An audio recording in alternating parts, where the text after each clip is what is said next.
let's check in on the latest with the gender activists in our public schools. One of our favorite warriors up there in Rhode Island is Nicole Solas.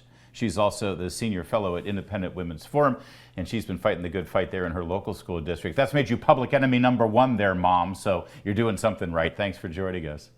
Hi, thank you. Yes, I'm a very dangerous person. I just keep asking the government for information. Yes, and information that you as a citizen have a right to have. You filed basically the Rhode Island version of a FOIA request, this time with regard to any references in emails from certain administration or school administrators with regard to gender. And your response back was stunning, actually. What did they give you when you asked for all that gender stuff from your local school system? The school told me that they have 3,400 pages of emails containing the word gender from a school principal, and it would cost me $2,500 to read them. Now, one clarification, in my tweet, I said that this was a school counselor, but I want to correct it that this is actually the school principal that is writing this much about gender for kids ages 5 to 9 years old. Okay, that doesn't make it any better. In fact, it makes it much worse that the principal has this, I think, unhealthy obsession with the idea of gender. What time span are we talking about here? So I didn't ask for a time span because I had sent a previous request for a school counselor for emails for just pronouns. The school gave me all the emails, which actually revealed that the school was being trained to deceive parents if children expressed that they had gender dysphoria. So I thought I should just get all the emails on gender. There couldn't be that many, but clearly I was wrong. There's 3,400 pages. Wow. Obviously, the next step would be to narrow the scope to see if I can get some emails, because who's going to pay $2,500 to read emails about this? By the way, why do you have to pay so much money for this FOIA request? Again, it's the right of every citizen to know what their government is doing in the spirit of transparency. You got to shell out a couple of $1,000 so you can see that? Yeah, well, you don't actually have to pay for it. The schools can give you this information for free. They're not required to charge you money. And in fact, I have received information for free. Kind of funny how they give you information for free if it doesn't make them look bad. But here we can see they're obviously stonewalling parents like me because they don't want to give you this information and they know you can't afford it. So what they're just saying, oh, it's so many man hours to have to search this and print it out. Is that the concern? Sure, that's the concern. But let's remember, we now have ChatGPT-4, which can review, gather, and redact all these documents in 3 seconds? What are schools going to do when they can just have AI review and redact all of this information? They're going to have to come up with a new way to hide information from parents, aren't they? Yeah, there's two major issues here. We're sort of touching on the second one, so let's dispense with it, which is they really don't want you to know. They don't want any of us to know. They want to be able to set up these policies and affect our children with all of this discussion about gender and sex and preference. And they don't want parents involved. They really do think that they know best. That's right, because they have a political agenda that they're pushing. They believe that they are these religious zealots pushing gender identity on kids, when really everyone knows that no 5-year-old is thinking about some college concept of gender identity unless an adult is implanting that in their head. Yeah, but then the other aspect, which is much more troublesome, and we're dancing around the issue, but this is a principal of an elementary school, which is K through 5, as you said. We're talking 4 or 5-year-olds up to 9 and 10-year-olds, and over 3,000 references to gender in the emails. I mean, you know what you should do is you should do another search with regard to, grammar or arithmetic, and see if they're talking about that as much as they're talking about gender.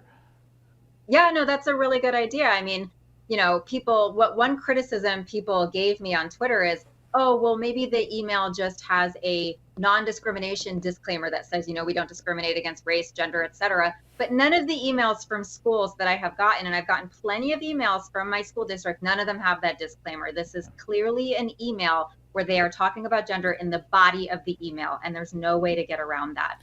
But you're right. I think that if I submitted another request to show that there's nothing else that they're talking about as much in school right now. Yeah. Like, I don't know, math or reading. Why are we talking about gender this much of little kids? Yeah, this is not a one-off. I think that most parents recognize that this is being replicated all across the country. And if this is the conversation about gender at K through 5, Imagine when you get to junior high school and high school. I mean, it's got to be such a, that's why we're seeing so much of this. That's why we're seeing these results now. What is it?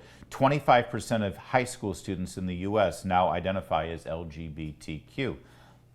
Are you telling me that they were always gay, lesbian, and queer, but they just were repressing it for the last multiple centuries, and it's only until the last couple of years that suddenly they realize that they're safe to come out of the closet? Or maybe is this a social contagion? Maybe they're being encouraged at these ages that if you do this, you actually get social credit for it. Yes, that's right. And we have lots of evidence showing that identifying with a sexual orientation or a sexual identity doesn't always match your actual sexual activity. That skyrocketing number of people identifying with the LGBTQ community is a result of all of these surveys that we're giving children in school. So we can see in real time, you give a kid a survey, they check off that there's something that they think is edgy and cool, and then they use that data to justify more and more programming of this leftist woke indoctrination. Do you get a sense, though, Nicole, you're on the front lines, and I'm trying to keep a perspective that's a little bit more 30,000 feet, because I'm trying to see all of these discussions and fights going on here in the Washington area, but nationwide. Do you get a sense that the conversation is shifting a little bit, that these school systems and the people who are pushing this ideology in the classrooms are a little bit on their heels, that they didn't expect the pushback to be quite so universal? Yes, because I think that once they're put under the microscope, I think they can get a little scared. A lot of these people did not sign on to be a public school principal or a public school counselor or teacher to be suddenly in the national news. And maybe they didn't think that this would be that big of a deal. I think a lot of them are just sort of naive and a little ignorant about this really means. They think that they're truly helping kids.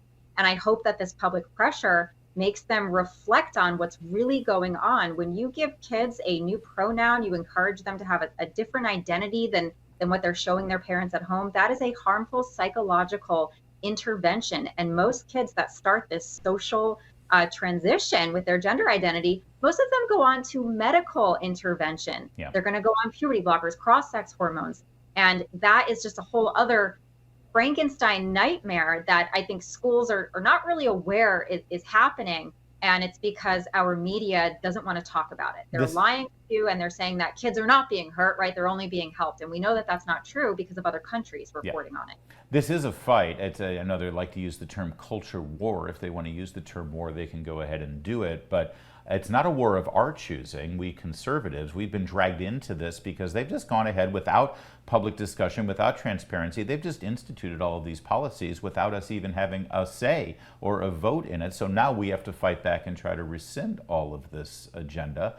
I feel like this is crossing political boundaries. I have no idea whether you're a Republican or a Democrat. We just saw Robert F. Kennedy Jr. running for the Democrat nomination say, no, males should not be competing in women's sports. Now, Joe Biden and the Democrats, they should be compelled to respond to that, considering he's running second place right now for the nomination against an incumbent president. This narrative is shifting. We got to keep the pressure on. Yeah, because this is something that is going to hurt kids regardless of whether you're Democrat, Republican, or independent. I've heard a lot of people say to me, I'm Democrat, but I'm not like that kind of Democrat. I'm not really into the crazy stuff. Right. But the fact of the matter is that it's Democratic policies that have led to this crazy stuff. And if you're a Democrat and you don't support this, you need to be publicly fighting it, because it's gonna be coming for your kids, and you're going to be fighting it one way or another. And we all need to work together to stop it. Yeah, and one way to do it, I know that you're with Independent Women's Forum, and that group also has a thing called Independent Women's Network. These are satellite organizations all around the country where moms and maybe dads, if they ask nicely, can be part of these conversations, and you have the resources so that you can actually confront your school board and your school administrators with some facts and actually get something done. Yes, the Independent Women's Network is a chapter in Rhode Island. I'm so proud to be a part of it. We actually just held an event on school choice to educate families on all the choices they have with education outside of public school. And, one thing you have to remember is that schools are hiding what they're doing with kids and gender. Yep. And if only families knew what they were doing, they would absolutely choose a different school that matches their values, or at least is transparent with them about their policies on gender transitions in kids. Well, keep fighting that fight, and we're very interested to see what those emails say, if you can, raise enough money to get them. Thank you, Nicole Solas. There's more to come. It's O'Connor Tonight on Salem News Channel.